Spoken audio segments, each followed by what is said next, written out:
The galaxy had always been a dangerous place, ruled by ancient empires and predatory species who thrived on exploiting weaker civilizations. Humanity's first contact with the cosmos came as both a shock and a wake-up call.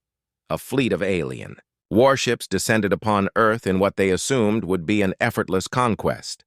But humanity wasn't about to bow without a fight. What began as desperation turned into determination, then innovation, and finally dominance. This is the story of how Earth rose from obscurity to become the most feared military power in known space. It started with fire. Not metaphorical fire, but literal flames licking at the edges of Earth's atmosphere as shards of debris rained down during humanity's first encounter with extraterrestrial forces. The invaders, known only as the Vrikari, were towering insectoid creatures with exoskeletons that shimmered like oil slicks under sunlight. Their ships were sleek, black monoliths bristling with weaponry far beyond anything humanity could comprehend. They arrived unannounced, broadcasting ultimatums in broken human languages: surrender or perish. Earth's leaders scrambled to respond. Meetings erupted across continents. Generals huddled over maps while scientists pored over data collected from the wreckage of one of their scout drones. Fear gripped the planet, but so did resolve. For centuries, humanity had dreamed of venturing into the stars, imagining itself part of some grand interstellar community. Instead, it found itself staring up at predators circling overhead. The initial battle was chaos. Fighter jets screamed skyward, launching missiles that exploded harmlessly against energy shields. Ground forces mobilized too late, caught in the crossfire of orbital bombardments that flattened cities. Billions died within days, entire nations reduced to ash. Yet amidst the devastation, something unexpected happened. Humanity fought back. In the ruins of Tokyo, engineers reverse-engineered fragments of Vrikari technology salvaged from crashed ships. In the deserts of North Africa, guerrilla fighters used makeshift EMP devices to disable enemy patrols. And in orbit around Earth, a hastily assembled coalition of international astronauts launched suicide missions aboard repurposed satellites armed with nuclear payloads. Against all odds, humanity inflicted its first real blow. A single Vrikari cruiser destroyed, its crew obliterated. That victory was small, costly, and fleeting, but it sparked hope. For the first time, humanity realized that these invaders weren't invincible. If given enough time, resources, and ingenuity, humans could stand toe-to-toe with gods. Years passed, marked by endless conflict and sacrifice. The Vrikari continued their assault, deploying more advanced weapons and tactics with each wave of attacks. But humanity adapted faster than anyone expected. Nations put aside old rivalries, pooling knowledge and manpower under a unified banner, the Terran Defense Initiative, TDI. Cities became fortresses, factories churned out armaments day and night, and universities transformed into research hubs where brilliant minds worked tirelessly to close the technological gap. One breakthrough changed everything: the ArcForge engine.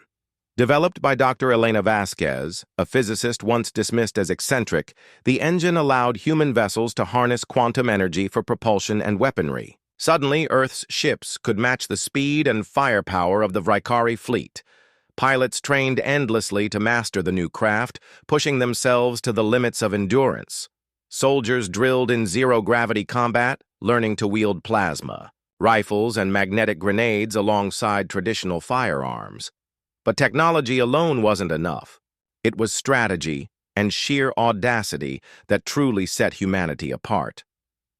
When the Vrikari blockaded Earth's moon, cutting off vital supply lines, Admiral Marcus Hale led a daring raid using cloaked strike teams. Disguised as asteroids, the ships slipped past enemy defenses and unleashed a barrage of kinetic projectiles that shattered the blockade. The maneuver shocked the Vrikari High Command, forcing them to divert resources away from Earth for the first time. Meanwhile, diplomatic efforts quietly gained traction. Through intercepted transmissions, TDI operatives learned of other species subjugated by the Vrykari. Offering aid and asylum, humanity forged fragile alliances with races like the amphibious Kael'thar and the crystalline Luminae. These partnerships brought fresh perspectives and crucial intelligence that helped turn the tide of the war. Yet even as victories mounted, the cost weighed heavily on everyone. Entire generations grew up knowing nothing but war. Children played games simulating starship battles instead of tag. Families mourned loved ones lost to distant nebulae, their bodies never recovered. Still, there was no turning back. Humanity had tasted freedom, and it refused to let go. The final confrontation took place in the Alcyon Expanse, a vast region of space littered with dying stars and drifting debris. The Vrykari had gathered their remaining forces here, determined to crush Earth once and for all. Facing them was the largest fleet humanity had ever assembled. Thousands of ships, crewed by soldiers from every corner of the globe. At their head flew the Aegis, a colossal dreadnought equipped with experimental weaponry designed to pierce any shield. As the two fleets clashed, the void lit up with explosions. Plasma beams crisscrossed the darkness, tearing through hulls and scattering debris. Fighters darted between larger vessels, weaving through flak bursts and laser fire. Inside the Aegis, Admiral Hale coordinated the attack, his voice steady despite the chaos surrounding him. "Hold the line," he ordered. "We've come too far to falter now." The turning point came when Dr. Vasquez activated the Aegis's secret weapon, the Singularity Lance. Harnessing the same principles as her Arcforge engine, the device created a miniature black hole that tore through the Vrykari flagship, obliterating it in seconds. Without their leader, the Vrykari forces faltered, retreating deeper into the expanse.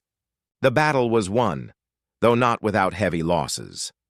When news of the victory reached Earth, celebrations erupted worldwide. Fireworks lit up skies still scarred by atmospheric burns. Crowds gathered in streets lined with memorials for the fallen, cheering not just for survival, but for triumph. Humanity had proven itself not merely capable of defending its home, it was ready to claim its place among the stars. Decades later, Earth stood as a beacon of resilience and innovation. Its military prowess commanded respect, even fear, across the galaxy. Gone were the days when humanity cowered before superior foes. Now it sought to protect those unable to defend themselves. Under the banner of the United Galactic Alliance, a coalition founded by Earth and its allies, humanity worked to rebuild shattered worlds and dismantle tyrannies wherever they arose. And yet, as humanity looked outward, it never forgot the lessons of its past. Every child learned the story of how Earth went from Galactic Newcomer to the most feared military force in known space, not through brute strength, but through unity, creativity, and an unyielding will to survive. Because, in the end, it wasn't weapons or technology that defined humanity. It was hope, hope that burned brighter than any star.